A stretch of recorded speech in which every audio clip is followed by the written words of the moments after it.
Hello বন্ধুরা, আজকে ভিডিওতে স্বাস্থ্যসাথী কার্ডের বিষয়ে আপনাদের বলবো। আগে আমি ভাবতাম স্বাস্থ্যসাথী কার্ডের কোনো বেনিফিট নেই, কিন্তু বন্ধুরা একটা ঘটনা ঘটার পরে আমি দেখলাম স্বাস্থ্যসাথী কার্ডের বেনিফিট অবশ্যই আছে। কিভাবে বেনিফিটটা পেয়েছি সেটা আপনাদের জানাচ্ছি। 2025 সালের নভেম্বর মাসে হঠাৎ করে আমার মা খুব অসুস্থ হয়ে পড়ে। উনি কন্টিনিউ বমি করছে, কিছু খেতে পাচ্ছে না। আমরা বুঝতে পারছিলাম না যে কী করব। তবে আমরা চেষ্টা করলাম, ওনাকে প্রথমে পিজি হসপিটালে নিয়ে গেলাম। তো পিজি হসপিটালে নিয়ে যাওয়ার পরে বন্ধুরা ওইখানের পরিস্থিতি যে দেখলাম যে মোটেই সুবিধার মতো নয়। কারণ প্রথম তো ওনাদের বেড অ্যাভেলেবেল থাকে না, দ্বিতীয় খুবই খারাপ ব্যবহার, তৃতীয়ত কোনো রকমের অ্যাটেনশনই নেই পেশেন্টের দিকে, কোনো ভক্তিই নেই পেশেন্ট দেখার। বারে বারে একটাই কথা বলে যাচ্ছে যে আমরা অ্যাডমিট করতে পারবো না, আপনাদের ওপিডিতে দেখাতে হবে। আর আমার মার শরীরটা এতই খারাপ, উনি বিছানা থেকে উঠতেই পারছে না, হাঁটতেই পারছে না, এমন অবস্থা হয়ে গেছে।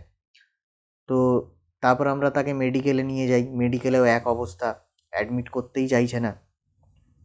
লাস্টে শেষমেশ আমরা সেন্ট্রাল এভিনিউর ইসলামিয়া হসপিটালে নিয়ে যাই।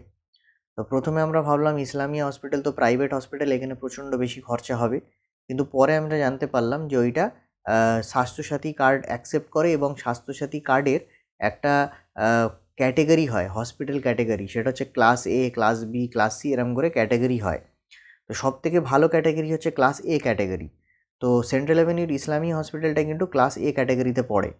তো বন্ধুরা, স্বাস্থ্যসাথী কার্ডের বেনিফিটটা আমরা কেমন পেয়েছি, যখন স্বাস্থ্যসাথী কার্ডের মাধ্যমে কোনো পেশেন্ট অ্যাডমিট হবে, তো প্রথমেই দুটো জিনিস ছাড় হয়ে যায়। সেটা প্রাইভেট হসপিটাল হলেও ছাড় হয়ে যায়। সেটা হচ্ছে পেশেন্টের বেড ভাড়া, আর দ্বিতীয় জিনিস হচ্ছে কোনো রকমের ডক্টরের ফিসগুলো সব বাদ হয়ে যায়, এইগুলো পেমেন্ট করতে হয় না।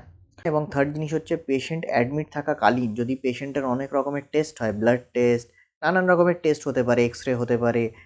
তো যদি টেস্টগুলো বেশি টাকার না হয়, 300-400 টাকার মধ্যে হয়, তাহলে কিন্তু এটা স্বাস্থ্যসাথী কার্ডে ইনক্লুড হয়ে যায়। যদি ওটা বেশি টাকার টেস্ট হয়, তাহলে কিন্তু ক্যাশ টাকা দিয়ে টেস্টগুলো করতে হয়। তো আমরা যখন অ্যাডমিট করেছিলাম, প্রথমবার আমরা আইসিইউতে অ্যাডমিট করেছিলাম। যখন আমরা আইসিইউতে অ্যাডমিট করেছিলাম, তখন ইসলামিয়াতে বলেছিল যে প্রথম 3 দিন স্বাস্থ্যসাথী কার্ড অ্যাপ্লিকেবল হবে না। প্রথম 3 দিন আপনাদের ক্যাশ টাকা দিতে হবে।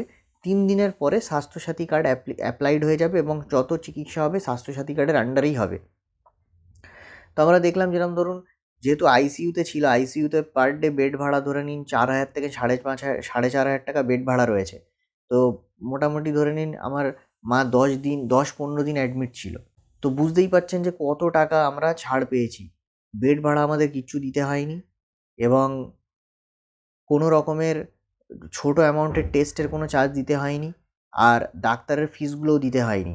যেটা আমাদের দিতে হয়েছে শুধু মেডিসিনের টাকাগুলো দিতে হয়েছে, যেই মেডিসিনগুলো আমাদের হসপিটাল থেকে লিখে দিত, আমাদের বাইরে দোকান থেকে কিনে দিতে হতো। এই মেডিসিনের খরচাটাই যা হয়েছে। বাকি এছাড়া বেড ভাড়া, ডাক্তারের ফিস আর কোনো ছোটো মোটো রকমের ডায়াগনস্টিক টেস্টের টাকা আমাদের দিতে হয়নি। এবং যখন ফাইনাল বিলও হয়, তখন আমরা দেখলাম ফাইনাল বিলের অ্যামাউন্টটা খুব একটা বড় না, ছোটোই অ্যামাউন্ট রয়েছে। কিন্তু শুধু একটা জিনিসই মাথায় রাখবেন, ডিসচার্জের সময় স্বাস্থ্যসাথী কার্ডের কিন্তু সেটেলমেন্টটা হতে একটু সময় লাগে। আজকে ধরুন ডিসচার্জ হবে, আপনি আজকে সকালে গেলেন, তো পুরো সেটেলমেন্ট হতে হতে রাতও হয়ে যেতে পারে। কোনো সময় সেই দিন হয় না, পরের দিনও হতে পারে সেটেলমেন্ট। তো সেই জিনিসটা মাথায় রাখতে হবে। কিন্তু বন্ধুরা, আমি অস্বীকার করব না, স্বাস্থ্যসাথী কার্ড ছিল বলে আমি অনেক রকমের বেনিফিট পেয়েছি, এবং এখনও স্বাস্থ্যসাথী কার্ডের মাধ্যমে আমার মার চিকিৎসা চলছে, বেনিফিট পাচ্ছি। আমি অবশ্যই আপনাদের পরবর্তী ভিডিওতে জানাবো যে স্বাস্থ্যসাথী কার্ড দিয়ে আরও কী কী বেনিফিট পাচ্ছি। তো আমি আপনাদের বলবো, যদি আপনারাও পারেন স্বাস্থ্যসাথী কার্ডটা বানিয়ে নিন, আর প্রাইভেট কোম্পানির হেলথ ইন্স্যুরেন্সের ফাঁদে পড়বেন না। প্রাইভেট কোম্পানির হেলথ ইন্স্যুরেন্স সম্পূর্ণভাবে ফ্রড।